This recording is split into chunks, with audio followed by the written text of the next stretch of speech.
Blue Moon is brewed with Valencia orange peel and a touch of coriander. It's a creative twist on a Belgian-style wheat ale for a taste that shines brighter. Taste responsibly.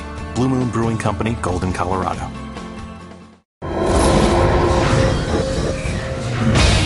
Coming up on SportsCenter, why Steph Curry comparisons actually sell Oklahoma star freshman Trae Young short. As for Steph's current team, Golden State gets Draymond Green back, why he missed the Warriors more than they missed him. And while the Rockets may be missing Chris Paul tonight against the Clippers, why they won't miss when they get their shot at the Kings of the NBA.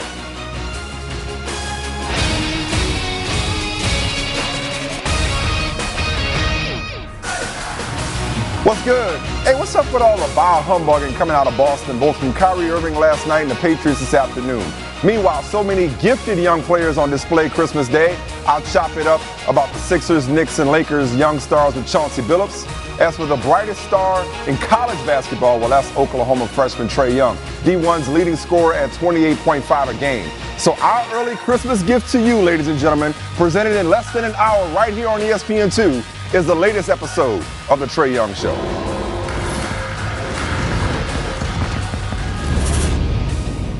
Trae Young, by far the best player early on. I swear he's got a third eye coming out the back of his head. That would be the Steph Curry comparison right there. That was meant to be. And he will likely leave here to a standing ovation, and he's encouraging it. Unfortunately, we won't get to see Steph Curry take on the Cavs on Christmas Day, but let some tell it, you'll see the second coming of him coming up right here on ESPN2. Oklahoma's Trae Young listed at 6'2", 180. Curry's last year, Davidson, 6'3", 185. Curry shot 38.7% from 3 in 08-09. Young shooting 38.3 from beyond the arc this season. But when it comes to assists, it's not close. At 10.2 assists per game, Young is well on pace to break the Division I freshman record of 8.7. Let's get an assist from Dan Dockich, who's on the call tonight. Dan, are these comparisons to Davidson, Steph Curry, are they legit? Yeah, Michael, I think they are. I did a game back in Portland in November, and I said this. I said, look, in a world where everybody wants to compare themselves or be Steph Curry, this is the closest I've seen. Remember, Steph Curry in Davidson was a terrific passer. We all remember his shooting, but he was a terrific passer. Not to the numbers that Trae Young has, but he was really, really good at that. But this kid has exceeded everybody, Mike. You just can't do on a nightly basis what this kid is doing. But it's going to be interesting tonight because Northwestern really does a good job of scouting. And this is a team that's had time to prepare. This is a team with a senior guard in Brian McIntosh who has something to prove. So it'll be interesting tonight, but I would say comparisons to Curry are spot on. Yeah, to that passing angle, we just saw young Ty, bears repeating, the D1 single game record with 22 assists as a freshman. So let me put you on the spot here. He's good at both scoring and facilitating. Is he a better scorer or playmaker if you had to pick one skill? I think I would pick score. I mean, he shoots it deep. He shoots it effortless. He's one of those guys, Michael, that all of a sudden you look up and you're like, man, he's got 16 at the half. Where'd that come from? The game I did, he had 43, and I swear to you, it was the easiest 43 that I have seen. And the interesting thing about him is there's no resentment. Sometimes when you have a little guard and he's out there dribbling all the time, other guys stand around and watch, he has an amazing ability to keep everybody engaged while he has the basketball the majority of the time. But if you're going to make me choose, I'm going with scoring just because he does it so easily, Mike. Yeah, but it certainly makes everybody better. You're talking about that 43 he put on Oregon at the PK 80. So is Oklahoma good enough then with him making his teammates better and keeping them engaged to end, I don't know, let's just put it out there, maybe end Kansas's Big 12 championship run? Mike, until I see it, I am not believing it. Right, There's cool. a big difference. I mean, look, I just did a Kansas game, and I know there's a lot of flaws in Kansas, but they look pretty good to me, particularly on the perimeter. Here's the deal, Mike. It's a difference between playing a game back-to-back in Portland than it is playing every night against well-scouted teams and players that can't wait to come at you. That's why I'm interested in tonight's game. You've got a senior guard. You've got a well-scouted team. I think as you go through the Big 12, he's going to have monster success. Don't get me wrong. But, Mike, Kansas has won 13 in a row. Yeah. So until somebody undoes it, I'm going with KU to win the Big 12. Smart call. Looking forward to hearing you on the call for Oklahoma and Northwestern. Dan Dockich, thank you. As first reported by the undefeated Mark Spears, the Warriors, undefeated in their past 10 games, get Draymond Green back tonight against the Lakers after a 4-game absence due to right shoulder soreness. Even with Green down, the Dubs' defense hasn't dropped off during that 10-game win streak. Golden State has held 5 opponents to fewer than 100 points, same number as in their previous 21 games. Also lead the league in defensive efficiency, opponents' field goal percentage, blocks, and contested field goal attempts per game. What has this stretch been like for you? You know, knowing if you had to, you could push through and play, but boring, very boring. I mean, it's just kind of a spot where you have to grow up, you know, like want to push through it, but just trying to understand the big picture. You know, we've been to the final 3 years in a row. I played in the Olympics, you know, all that stuff started to add up. So to continue to push through it, you can only do that for so long until you can't anymore. You know, so just try to get ahead of everything. You know, like I said, just give my body a break. Let my body kind of catch up to where I am mentally. Just trying to push through everything and get back after it. Spears, I take it you live pretty close to Oracle. You better get a move on pretty soon. But before you do bounce, how much has Draymond been chomping at the bit to return? You know, after that Lakers game on Monday, when he actually went just to see Kobe retire, he was doing his practice shot in the hallway. And I'm like, what are you doing? He's like, man, I get to shoot again tomorrow. I get to shoot again tomorrow. He was just like so excited just to be able to practice his jump shot and show that he's worthy of being back on the court. And, you know, he had been targeting this game on Friday, but he had to prove to Steve Kerr and the staff that he was capable and healthy to do it, because they're certainly going to err on the side of caution. But Draymond Green is back tonight. He's ready, and he's also back in time for the big Christmas tilt on Monday on Christmas against Cleveland. All right, Mark Spears looking cleaner than the Board of Health. I'll let you get going to the game so you can do your thing. Thank you, man.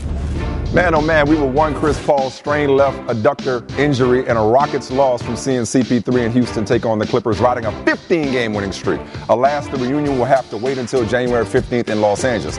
With Luke Mbamute out with a dislocated right shoulder and Clint Capella doubtful with a left heel contusion, the Rockets could have only 6 regular rotation players available tonight. But for Houston, it's not about tonight or tomorrow night or any night anytime soon. It's about solving the Warriors' problem and playing into June.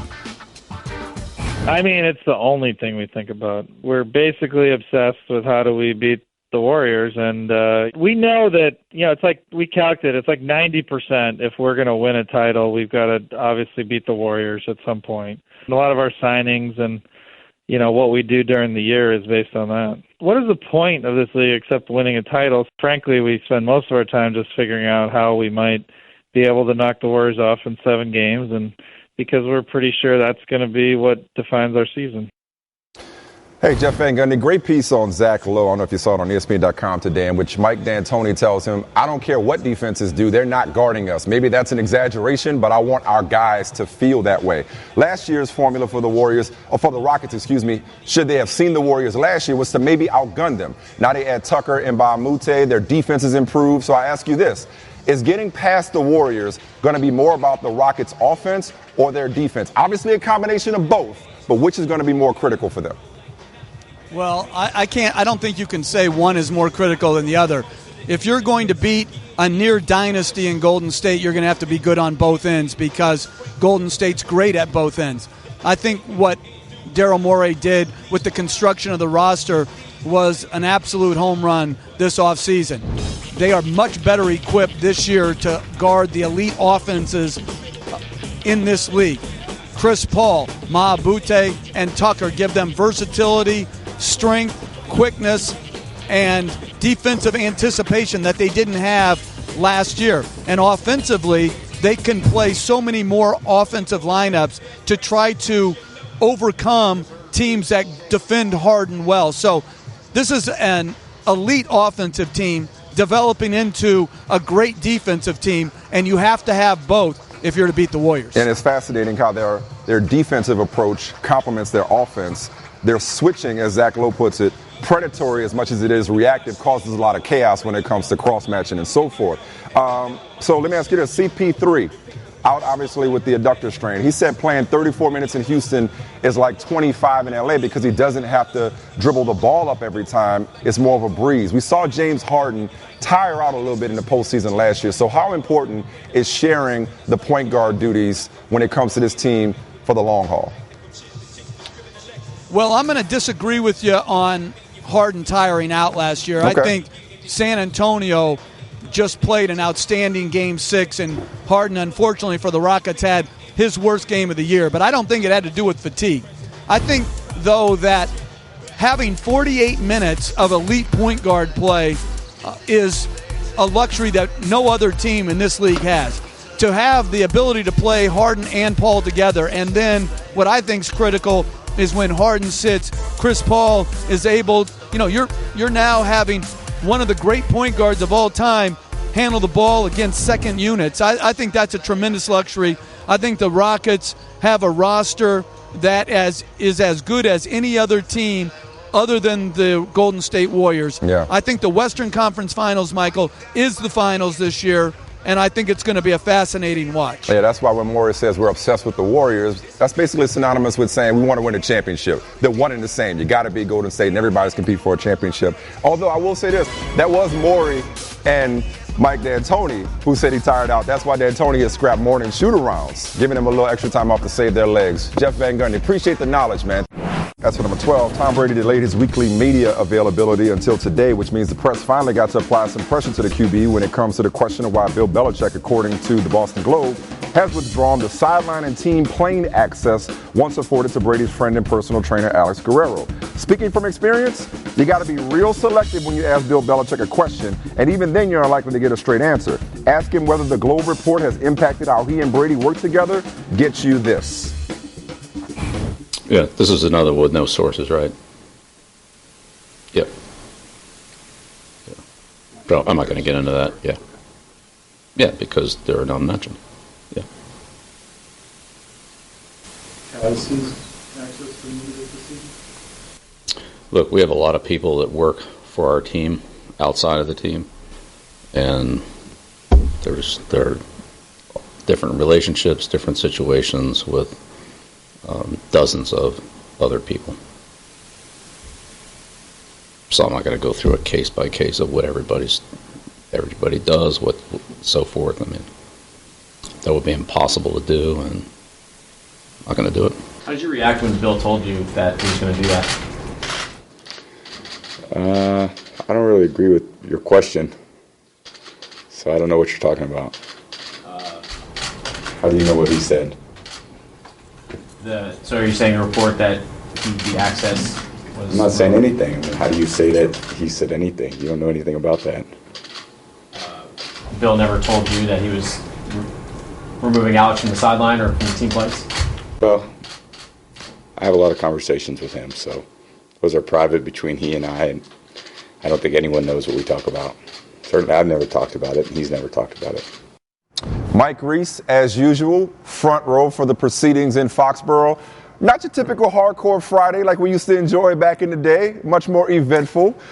You told me earlier this week that this story was not that big of a deal because Brady and Belichick's relationship was far more professional than personal to begin with. And then I read how Guerrero's instructions may have been contradicting some of the training staff's instructions to the rest of the players besides Tom Brady. So, having heard the way Brady and Belichick answered, or as the case may be, didn't answer direct questions about Guerrero's access, have you changed your tune on whether or not this is that big of a deal?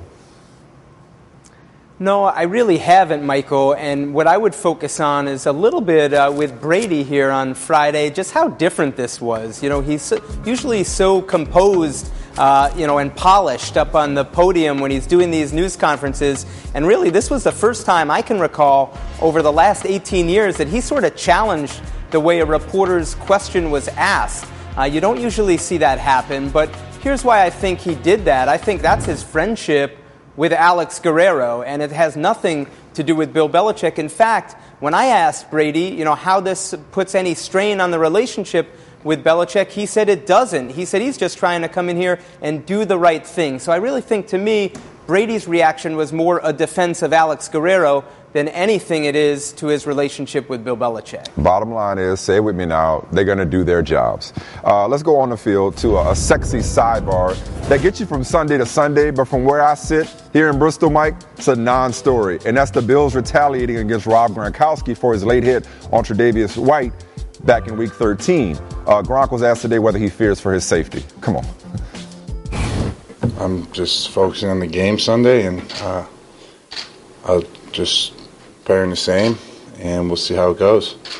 I'm telling you the truth, I'm just expecting a very good, hard-nosed football team on the defensive side of the ball for the Bills to be coming full speed like they always do every time we play them. Look, Mike, two things. One, the only way to tackle Gronk is to hit him low to begin with. Two, the league is on high alert as it is for so-called extracurricular activities and dirty plays and after the whistle hits and so on and so forth. Three, I had a third thing. The Bills are in the thick of the playoff race, so it's not like they have nothing to play for here. So with all that in mind, are the Patriots really concerned about potential retaliation against Rob Gronkowski? Well, if they are, Michael, they're doing a great job hiding it, because Gronkowski was asked 5 different ways if he was concerned, and he deflected it each time. Bill Belichick, for his part, earlier on Friday, said, look, I don't live in the past. I don't believe in that. My team doesn't believe in living in the past. So to a man this week, and this is the last 3 days, Michael, this has been a hot topic. All of them have said, look, this game is bigger than that. Mm-hmm. Both teams have too much to play for to let that be a big factor. Way to come to play as usual, Mike Reese. Happy holidays to you and the family, man. Right back at you, Michael. All right, let's go to college basketball, shall we? Bobby Hurley in third-ranked Arizona State, closing out non-conference in impressive fashion.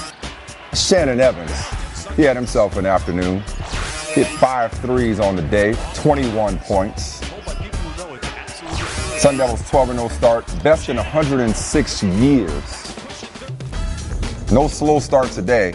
Evans got some help from Trey Holder, scoring 19 points himself. Hitting from 3 there. Then on the baseline with the floater, 19 and 3 assists. 104-65, the final. Arizona State over Pacific. Arizona State, the Sun Devils, they give them hell. They're hot. That's enough of that.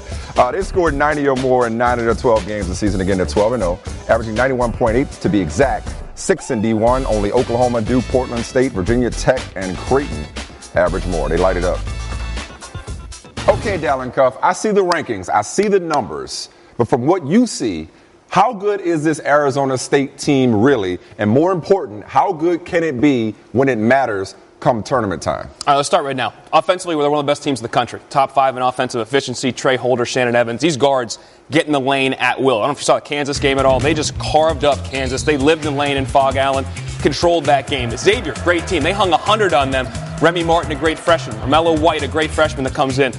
But 3 of those guys are 6'1" and under. So the question with this team, and we're going to find out in short order. They go to play Arizona, their rival, at Arizona next week when Pac-12 play starts. Short order, no pun intended. No pun intended. Yeah. Can they guard enough? Can they rebound enough? Their defensive rebounding percentage, bottom 150 of the nation. They haven't played a tremendous schedule. I mentioned those 2 big wins they have, and they beat a couple other, power teams. Yeah. But the question is, can they defend and rebound with the elite? Arizona has played a lot better since they lost those 3 games down in Atlantis. This is going to be a real showdown early on. Now, how good they're going to be, we're going to find out through the Pac-12. Well, folks are taking notice, especially in the desert. A look at the Sun Devils' rise.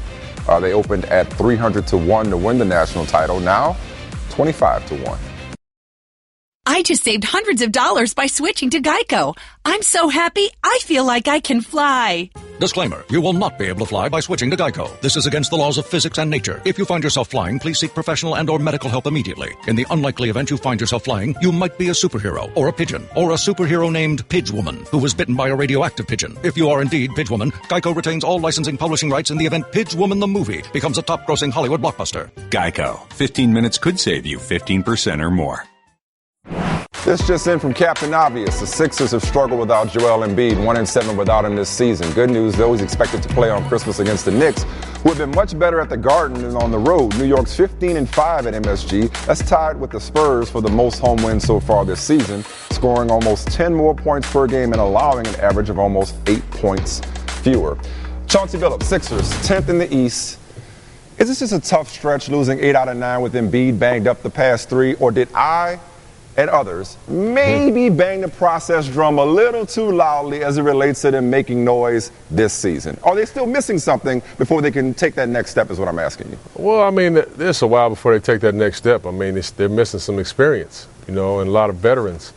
We all got a little bit gassed. I mean, they're just an exciting team to watch, but at the end of the day, the big fella doesn't play in back-to-backs, and, he gets banged up and can miss 4 or 5 games. And Ben Simmons, who's shown a tremendous amount of promise, is starting to be in the scouting report. And the fact that he can't make a jump shot or make any shot outside of 10 feet is becoming problematic at the time. So, I hope that they make the playoffs because I love watching them play and I like to see them compete, but they are kind of who they are right now. Yeah, you know what? There's nothing wrong with tapping the brakes. You ain't got to slam them. You could tap the brakes on this bandwagon that I built, right? Okay. Yeah. Hey, you know what? Let's stop saying not enough people are talking about the Raptors and just start talking about the Raptors.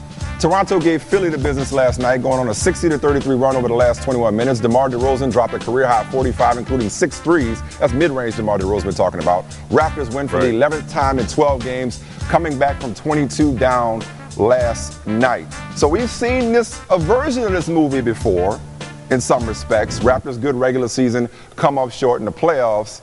Some about this team, am I tripping, kind of feels a little different. They've evolved. They get more shots at the rim and from 3 as opposed to those mid-range shots. Yeah. They're good on offense and defense. The depth hasn't dissipated. Can they actually crash this, this Cavs-Celtics conference finals party we've been predicting?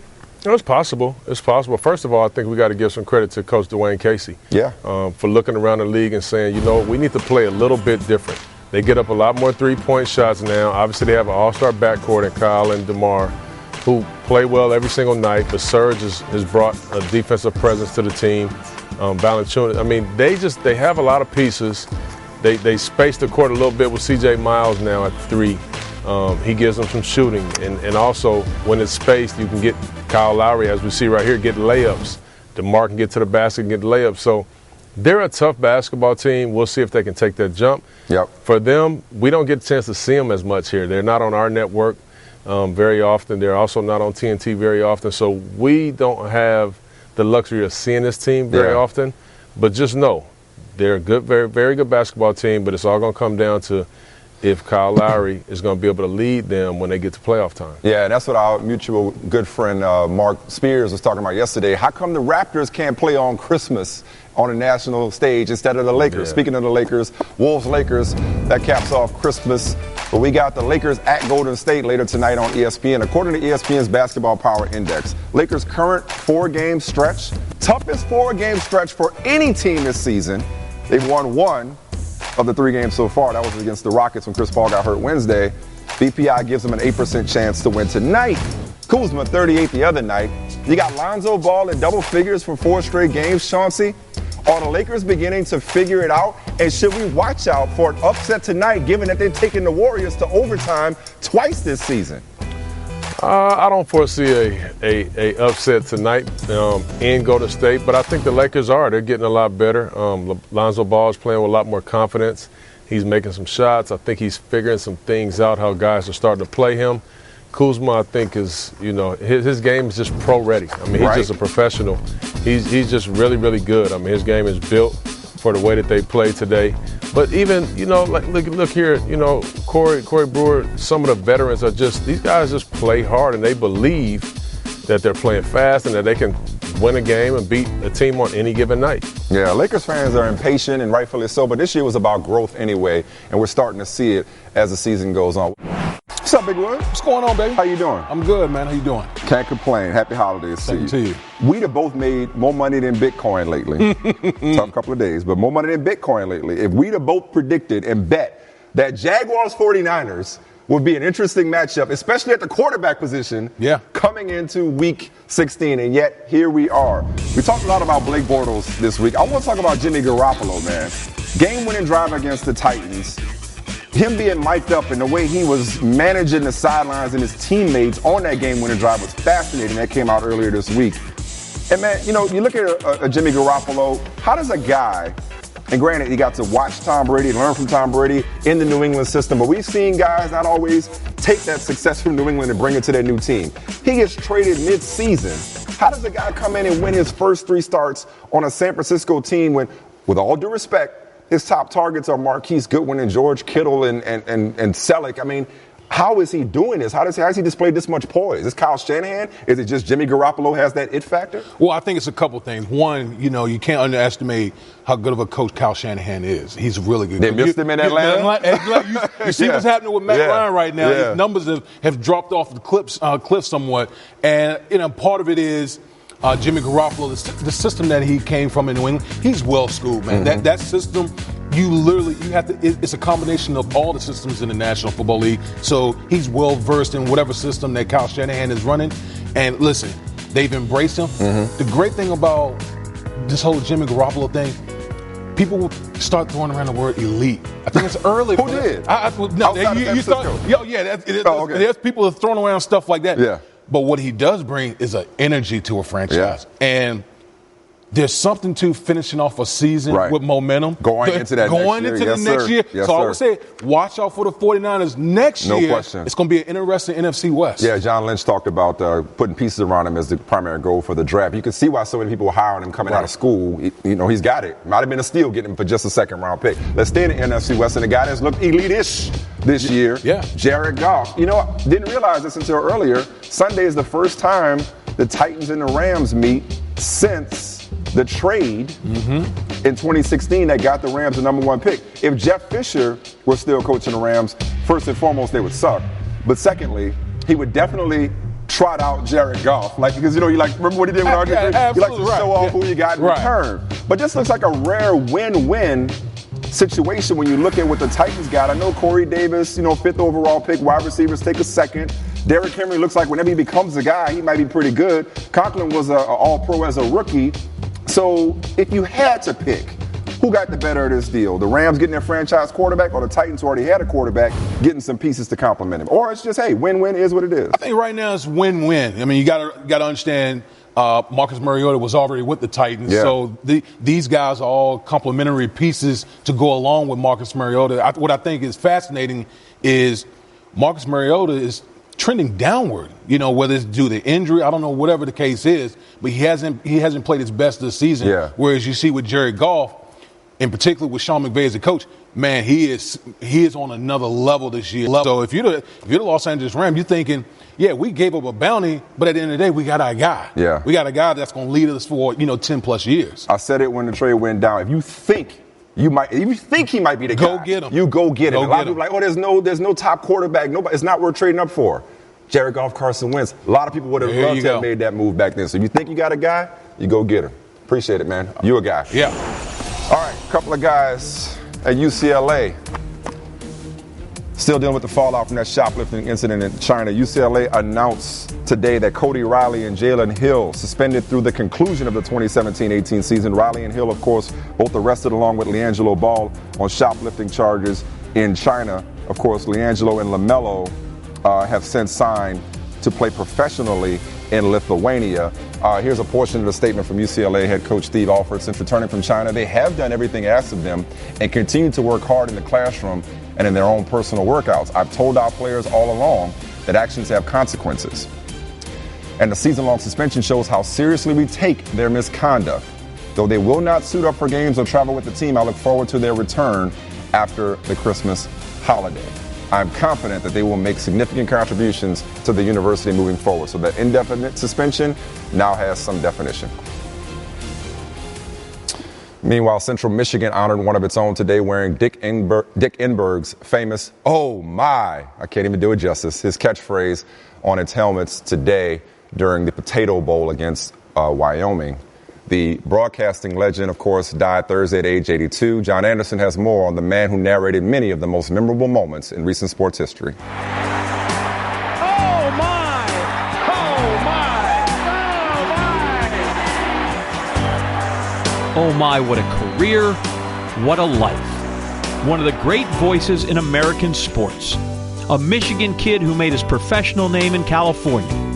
He called UCLA games during the Wooden Dynasty and started a historic run of his own. exuberant, affable, and everywhere. Name a network. NBC, CBS, ESPN. Name a sport. Touchdown! Super Bowls, 9 of them. First and goal. Rose Bowls, 9. It's all over. Final Fours, 15. Breakfast at Wimbledon, 28 times. 71 tennis Grand Slams in all. And he sounded exactly like he looked. Well-dressed, distinguished, perpetually tan. He did games, he did a game show, and he'd be the answer to the question, who called Magic and Bird for the national title? Michigan State University, national champions, 1979. The Drive. Touchdown, Mark Jackson. The Olympics? Of course. The game of the century? Naturally. And pandemonium at the Astrodome. The quintessential pro, he made his partners as prominent as the play-by-play man. Bud Collins, Merlin Olsen, Billy Packer, and Al McGuire. Joyful and versatile, he has a spot in football, basketball, and baseball's Hall of Fames. Oh my, never have those two words expressed more personal joy than at this very moment. And it was baseball he loved the best, and the game that called him back to the booth to broadcast Padre games at age 75. His 148th pitch, Tim Lincecum, has joined the no-hit heroes. Oh my! Finally gave it up at 81. Dick Enberg, dead at the age of 82. Good old Bill Walton had a Kerry champion moment. Nobody told him about Dave Pash's pet. Have you ever seen a dog and a cat fight? Yes. Who wins in your household? How's Baxter doing? He died 3 years ago. Oh, sorry to hear that. The bad man punted Baxter. Come on, man. You're a mean one, Mr. Grinch. That's Contavious Caldwell Pope. Weird story. Violated his probation, serving a 25-day sentence, but it allows him to play games in California, leave the facility, long as he wears a GPS monitor. So it's like a real-life Jake Shuttlesworth, he got game situation. Odd story. Bottom line is, don't do 17 to 25. That's the doing too much here. I don't know how he got this program, but still, 17 to 25, somebody could have been hurt. Michael Beasley gave Boston buckets for Christmas. Season high 32 in 25 minutes with 28 coming in the second half. Asked when he started having the hot hand, my man said from birth. January 9th, 1989 is the number. And Knicks fans taking all the meaning out of this tradition.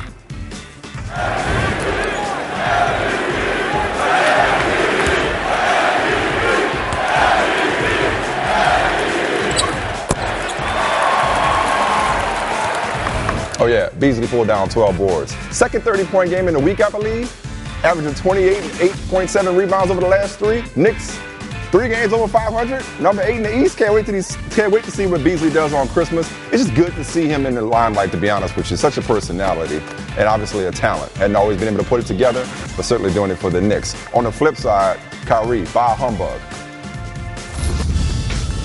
Hoopla on Christmas I don't really get into that. I don't really necessarily think of Christmas as a holiday. So, I'm just happy that I get to be with my family.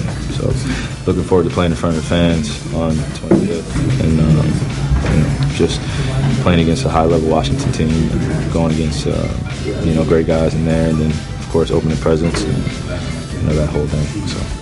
Don't sound so enthused. See, what Kyrie is saying is the commercialization of this holiday has led to an over-infatuation with the materialism paradigm as it relates to Christmas. You see what I'm saying? No, I get it, man. It can be stressful. It can be stressful if you let it, okay? Come on, Kyrie. Cheer up. Manu Ginobili, Tony Parker, in sync on and off the court. Case in point during last night's Jazz-Spurs game. Both on the bench, that's what when you spend so much time around somebody, just on the same wavelength. After the game, Manu tweeted, "Loved it. We rehearsed it so many times in these 15 years." All right, Dallin Cuff is back with us now. Let's talk Trae Young. What makes him so special? The kid's an absolute killer in pick and roll game. He's got great decision making. He's got great instincts. He reads and diagnoses his defense so quickly. Now, what you're going to see here is a game against Wichita State, one of the best defensive teams in the nation. This is the first possession of the game. Bad communication. If you make a mistake, he makes you pay. Beautiful floater. Here, they get the hedge out. Now both defenders come. Shaq Morris tries to retreat. Zach Brown underneath the hoop. Lets 2-play-1. Doesn't get there in time. You see the vision. He throws an absolute dime to Brady Manick. Now you come out. Again, make a mistake. There's poor communication. He can knock it down range out to 26 feet. So now let's blitz the ball screen. Let's get it out of his hands. Well, he sees it right away as the big is going to step up. Great change of pace. Right down Broadway. Takes the hit and the harm. Big play by him. This kid, his ability to see what's coming, and Greg Marshall said they threw everything at him. Yeah. Every way you can guard a pick and roll, he just carved it up. It didn't make a difference. Nobody's got an answer for him lately. Just to give you an idea what kind of role Young is on right now, his last 3 games scored 25 or more in each. That's a career for some people, by the way. 26 and 22 on Tuesday. That's why we're so excited to see him tonight on ESPN2. How far can he take this team? That's the question. I mean, people like to think about Kemba Walker and Shabazz Napier. We saw those two dynamic guards take over the tournament and lead their team to championships. Difference, Shabazz was a senior. He was a freshman on the team when Kemba did it. Kemba was a junior. Trae Young's going to take this team into Big 12 play, and that's where things are going to get real interesting because there's a lot of really good defensive teams. West Virginia, Texas A&M, Texas Tech is a team people don't talk about that can really guard in a senior laden. So we'll see how he does when teams have time to game plan for him. He's in true road environments. It's going to be really tough for him. We'll see how much he becomes weathered, how much he learns. But he has all the skill set you could ever want in any point guard right now in his game. And to be a freshman and do it this level, it's mind-blowing. Now, let's see how good he gets to the Big 12. And if you ask me that question again in March, I might have a different answer then. We'll see how it goes. Hopefully he's still playing. We'll see how far he can take him. But in the meantime, we'll all just sit back and enjoy the ride. Enjoy your commentary, man. Thanks, Appreciate Ben. it. Appreciate it. All right, before I call it a day, here's who had a good day. T.J. McConnell getting a pretty sweet Christmas gift from one of his teammates they call TLC. That's dope. White Iverson. Speaking of Iverson, only AI can manage to make an elf costume look cool. Nobody else can pull that off. I know I can't. Hey, Merry Christmas, Happy Holidays, Happy New Year to you all. God willing and the creek don't rise. We'll see y'all January 2nd. That's it for the 6th tonight. Northwestern in Oklahoma, Trae Young. I'm sure we'll be talking a lot about him in the new year. We'll see y'all later. God bless.